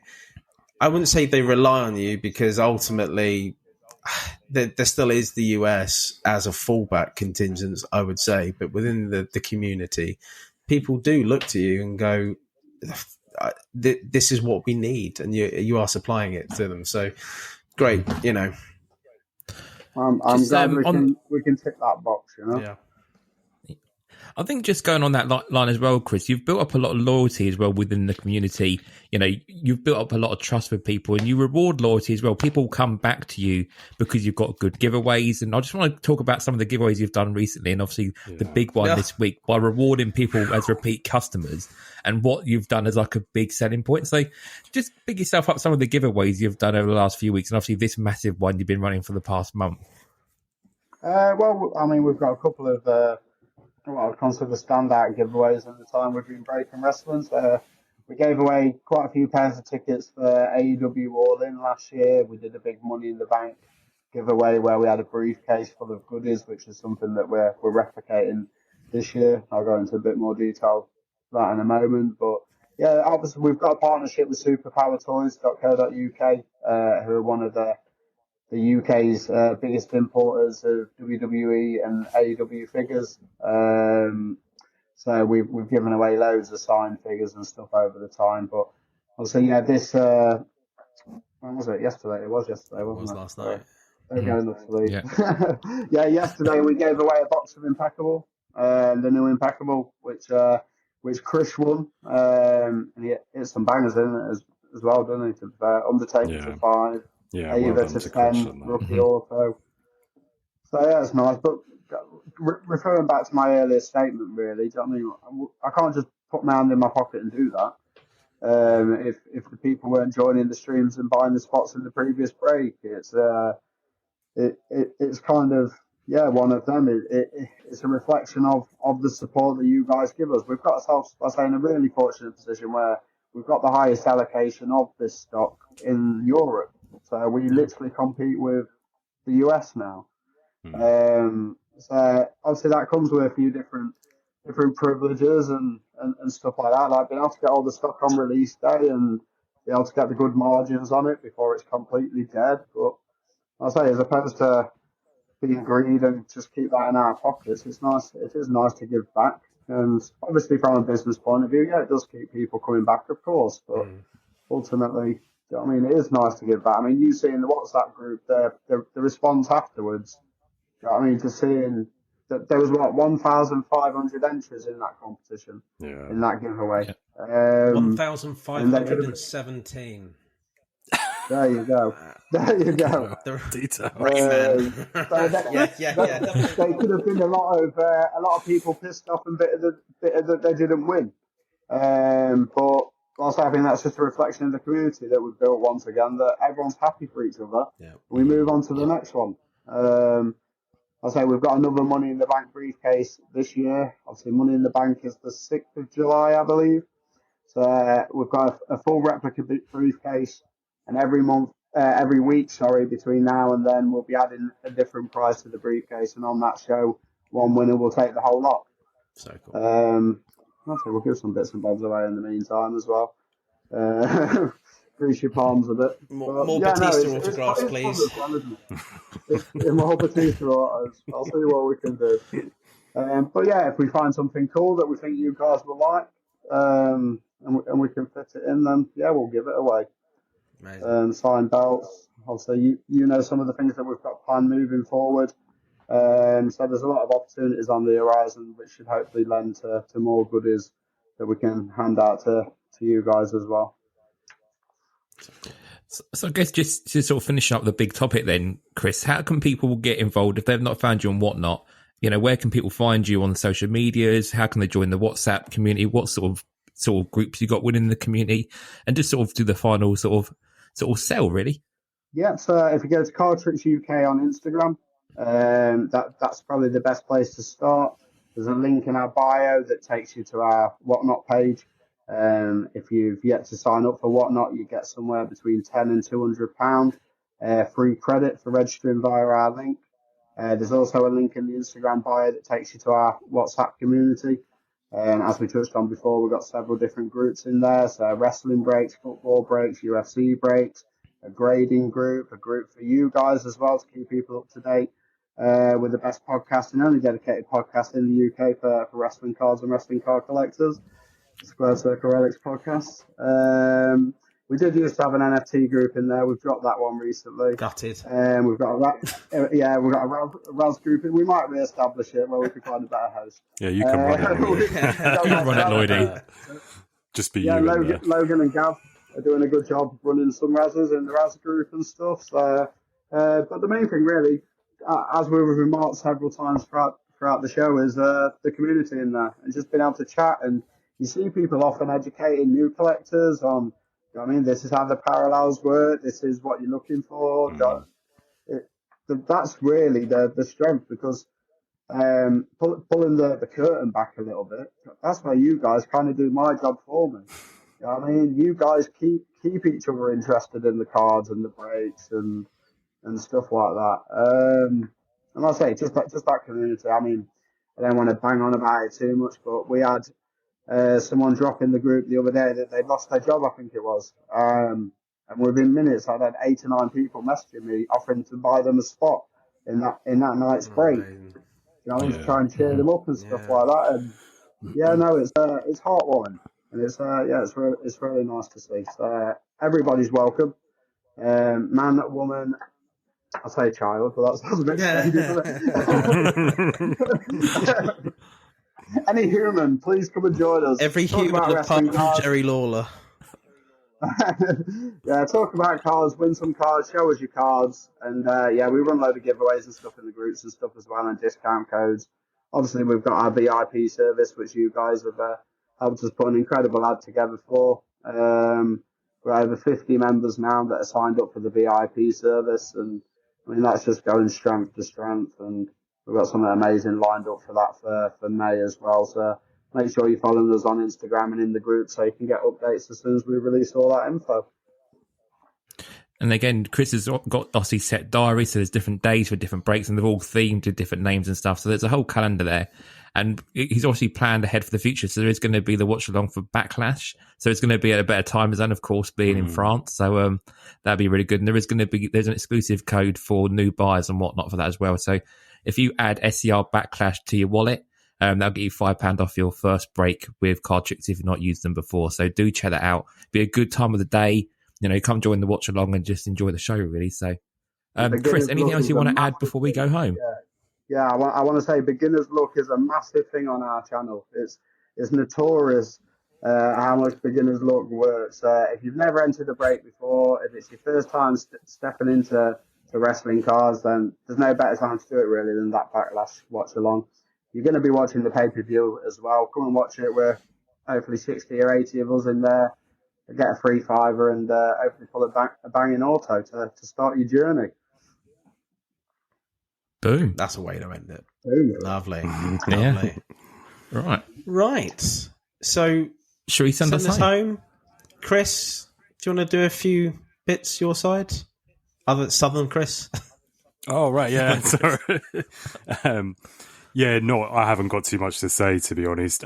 Cambridge Trading Cards on Instagram and YouTube.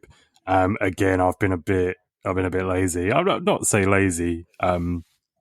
Time restraints. It's been half term. Yeah. I've been at jungle gyms and fucking parks and shit. But I got so close to 500 subscribers. I was at 498, and then as I said, I haven't released anything in a while. I'm now back down, so I lost about 6 or 7. I have got a few things planned, but again, it's just trying to figure something out to do with this time thing. So we'll see. That's about it from me. Dave? Well, no, Jamie first. Jamie? I've got nothing really to add.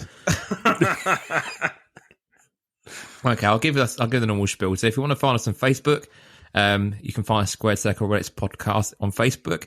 As we've mentioned a few times, we've now got a new group chat within the Cardtricks WhatsApp phase and group. So come join there. We'll just start it up. We'll do obviously all the Nook voting and the Liberator stuff going in there as well. So come and join that group. Chris, I did do a recording for the Team GB Tops box, which I haven't sent over to you. If you want that for the channel, yeah, send it over. It might be shite, but you can have it. You can delete if you don't want to put it up. But I got some cool hits on there, so we'll send that over. If you want to find me, I'm not really on Twitter, but you can look for me anywhere. I'm at Jamie Stocker. No, wait, I'm not on is it deleted now? Yeah. Well, I did. I replied back to a few things this week. I went back this week, didn't I? There you go. So you can find me on Twitter and on Instagram. We're at Square Circle Relics Pod on Instagram. Haven't done any posts for a little while, but I will get back into the rhythm of doing it. I say it every time, but I promise I will do some more posts. And that's pretty much it for me. So, Chris, Cardtricks, or Lloydy, which one wants to go first to give your socials?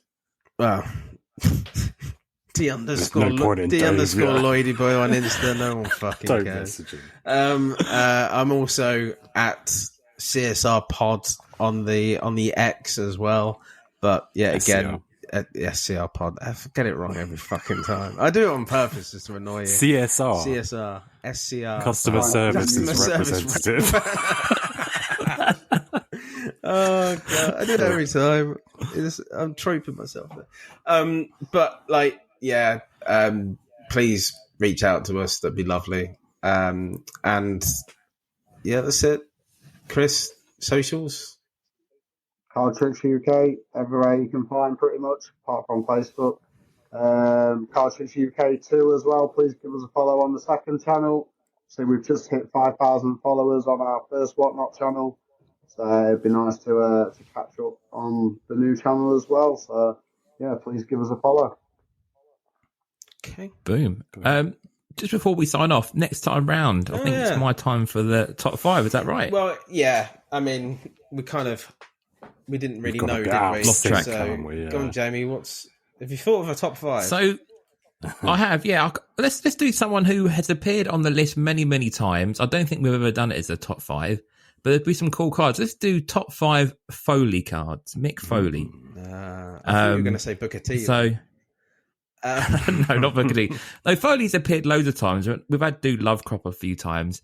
So yeah, maybe he might appear in the list. But I think Foley's had some cool images over the years, so let's do the faces of Foley to do a bit of light on him. Okay, cool. Sweet. Yeah. All right. Yeah, sounds good. All good. All done. Everyone say goodbye. Bye. See you later. And fuck John Cena. And Hook. Oh yeah, fuck Hook. Yeah. Cock.